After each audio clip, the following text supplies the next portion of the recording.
अगर नहीं हुई है आपकी एग्ज़ाम की तैयारी पूरी, तो अब ये जान लीजिए कि फॉर्म भरना है अब काफ़ी ज़रूरी। एसएससी सीजीएल है एग्ज़ाम का नाम, पढ़कर पास होना है, सिर्फ यही है आपका काम। हेलो दोस्तों, मेरा नाम है प्रसन्न। स्वागत करता हूँ फिर एक बार आप सबके अपने चहीते यूट्यूब चैनल पर, जिसका नाम है प्रसन्ना चैनल। तो दोस्तों, आपने अगर मेरी 4 बातें ठीक से सुनी है तो आपको समझ गया होगा कि मैं किसके बारे में बात कर रहा हूँ।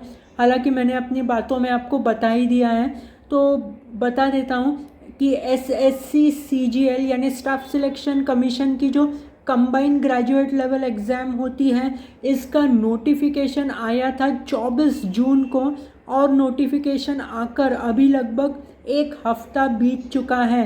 तो अगर आपने अभी तक फॉर्म भरा नहीं है या फिर नोटिफिकेशन ही देखा नहीं है, तो आपको बता दूं कि अभी आपको ये भर लेना चाहिए, क्योंकि एसएससी की वेबसाइट 1 हफ्ता पहले यानी आखिरी डेट के स्लो होती है या फिर डाउन हो जाती है, और फॉर्म भरने में और ऑनलाइन फ़ीस भरने में दिक्कत आती है।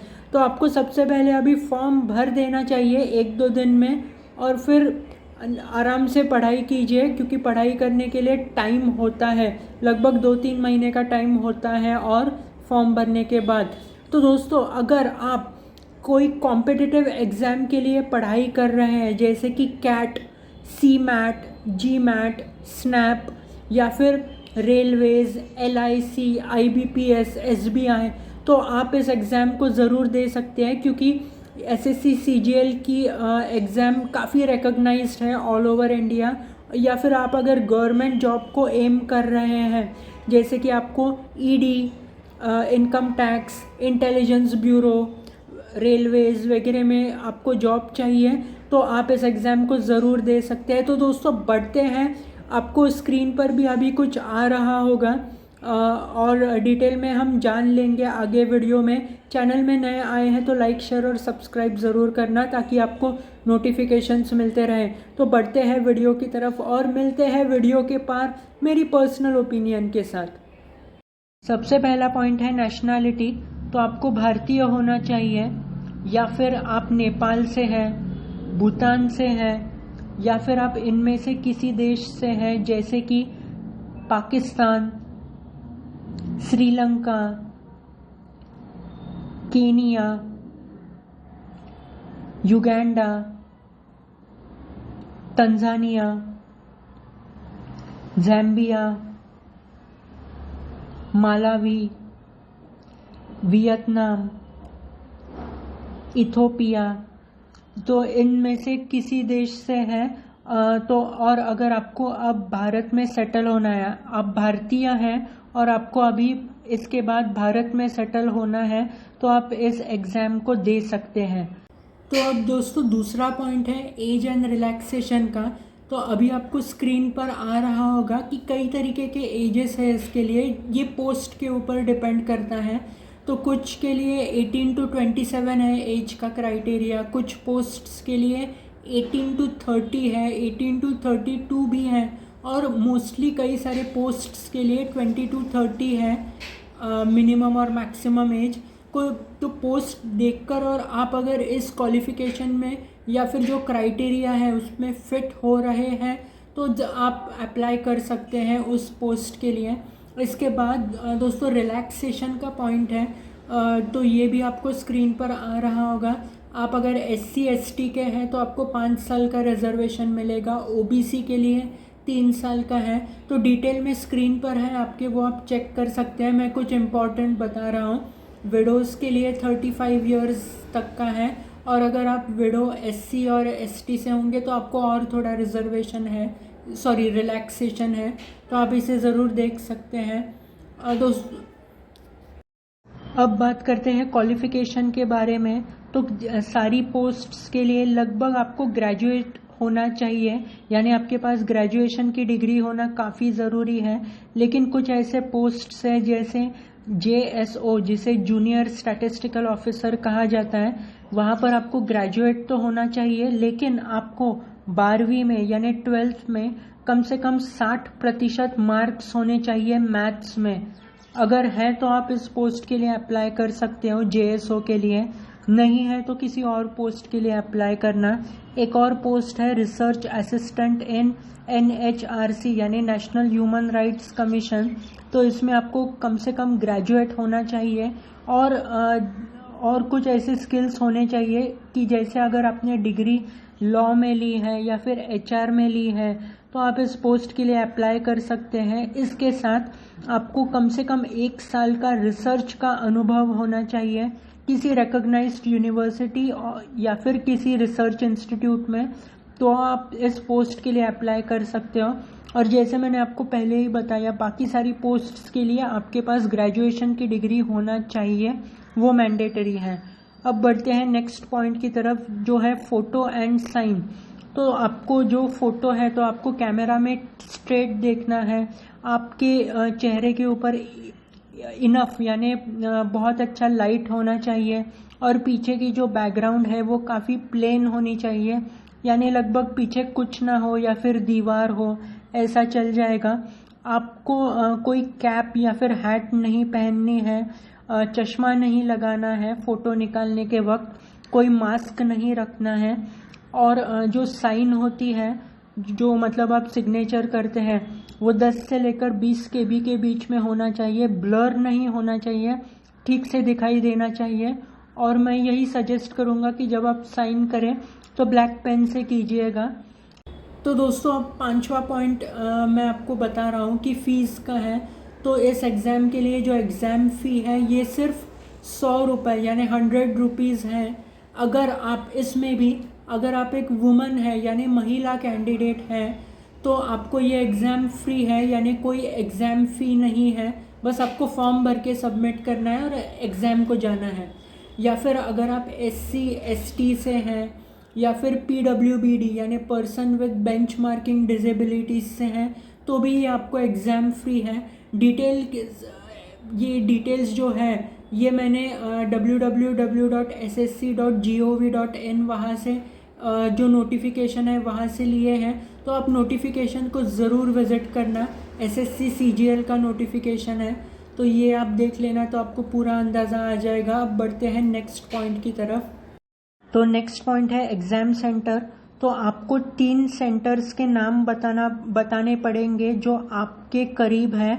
एक तो वो होगा जो आप जिस सिटी में रहते हैं अगर वो एग्ज़ाम सेंटर है तो, और 2 आपके आसपास के, तो इसे ठीक से सिलेक्ट करना।